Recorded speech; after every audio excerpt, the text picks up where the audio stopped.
माँ। सुनीता को बड़ा शौक था रंग बिरंगे चटक कपड़े पहनने का। पति राकेश भी ये बात खूब समझता।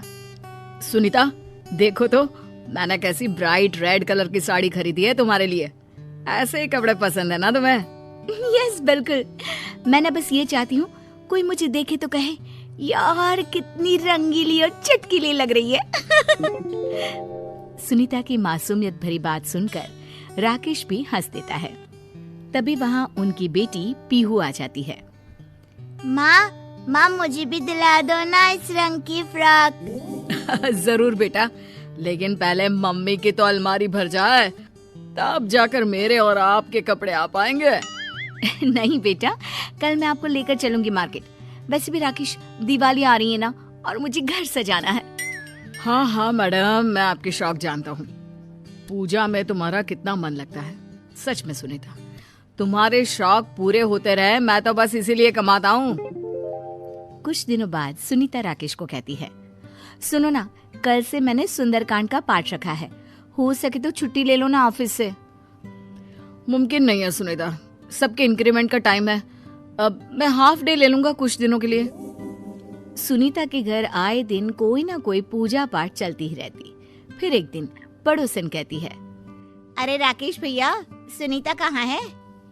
मेरी बेटी का संगीत है, उसे बुलाया था, अभी तक नहीं आई। उसके बिना तो मोहल्ले का हर फंक्शन अधूरा है। अरे भाभी, आप तो जानती हैं, जरा सा कोई काम हो तो मेरी सुनीता कितने श्रृंगार करती है। यहाँ तो बेटी का संगीत है। अरे देखिए, पार्लर तो नहीं निकल गई ना। दोनों हंसने लगते हैं कि वहाँ सुनीता आ जाती है, सर से पैर तक सजी धजी। सुनीता किसी दुल्हन से कम नहीं लग रही थी। अच्छी बात है, मेरे पीछे पड़ोसन से मिलकर मेरी बुराई कर रहे हो। सही कह रहे थे राकेश भैया आप, ये तो किसी पार्लर से ही तैयार होकर आ रही है। इतना तो मैंने भी मेकअप नहीं किया सुनीता। अरे चलो ना, मेरा शौक ही क्या है, बस गाना बजाना, सजना सवरना और पूजा पाठ। अब चलो, देर हो रही है ना। बन्ना बन्नी गाने के लिए तो मैंने कितने दिनों से तैयारी की है। अब सुनीता, जल्दी आ जाना, पीहू इंतजार करेगी। लेकिन जहाँ नाच गाने का कार्यक्रम हो, वहाँ से सुनीता को जल्दी कौन ला सकता है घर। पूरी शाम के बाद जब देर रात सुनीता घर पहुँचती है तो, माँ, पापा ने सारा खाना बनाया है और मैंने लगाया है, चलो खा लेते हैं। हाँ, मुझे ना वक्त का पता ही नहीं चला। कल सुबह सुबह जल्दी जाना भी है। वो क्या है ना, हल्दी का कार्यक्रम है। पीहू भी देख रही थी कि माँ कितनी शौकीन और खुश मिजाज औरत है, जिसकी खुशी ही छोटी छोटी बातों में है। राकेश भी सुनीता से बहुत प्यार करता। फिर दिवाली के दिन, क्या बात है सुनीता, घर तो ऐसे जगमगा रहा है जैसे राजा राम की वापसी उनके महल में नहीं, बल्कि हम लोगों के घर में ही है। और पता है, त्योहारों को अच्छे से मनाना चाहिए। भले ही ज्यादा पैसे खर्च ना करो, लेकिन साफ सफाई और सजावट बहुत जरूरी होती है। बढ़ चढ़कर मनाना चाहिए त्योहारों को। चलिए, आप ये नए कपड़े पहन लीजिए। अरे वाह सुनीता, क्या कॉम्बिनेशन है। मेरा कुर्ता, तुम्हारी साड़ी और पीहू की फ्रॉक, सब लाल। यस, लाल रंग शुभ और खुशी की निशानी है, इसीलिए तो ये मेरा फेवरेट रंग है। सब कुछ ठीक चल रहा था, लेकिन कहते हैं ना, अनहोनी कब आ जाए पता ही नहीं चलता। राकेश अचानक से किसी बीमारी का शिकार होता है और उसकी मृत्यु हो जाती है 1 महीने बाद। माँ कुछ तो खा लो, पापा के जाने के बाद से आपने कुछ भी ठीक से नहीं खाया। पीहू बेटा, मेरी तो सारी खुशी ही पापा से थी। वो नहीं रहे तो मैं भी जी कर क्या करूंगी। तभी सुनीता की माँ कहती है, कैसी बात कर रही है बेटी, तेरे भी पिता का समय से पहले ही स्वर्गवास हो गया था। मैं भी यही सोचती तो तुम लोगों को कैसे पालती। पीहू के लिए ही सही, पर बेटा तुझे जीना है। सुनीता को माँ की बात ठीक लगती है। धीरे धीरे वो खुद को संभालती है।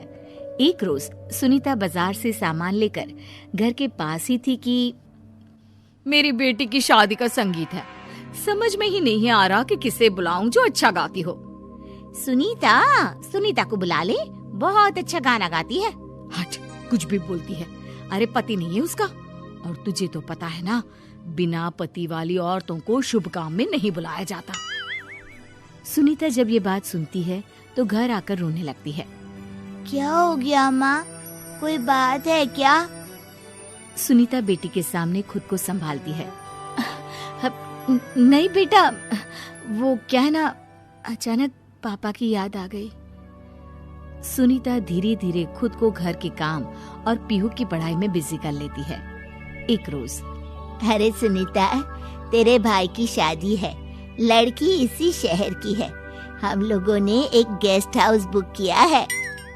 अरे माँ, क्या जरूरत है, ये घर इतना बड़ा तो है।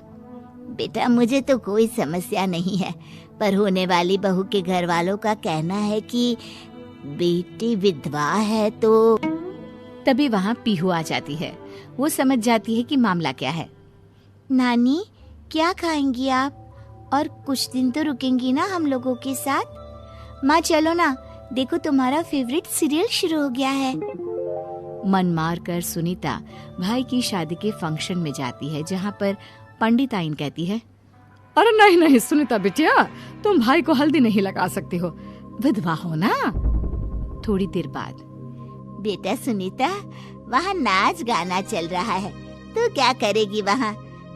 यहाँ आकर बैठ हम सभी बुढ़ियाओं के पास। पर माँ, मेरे भाई की शादी है।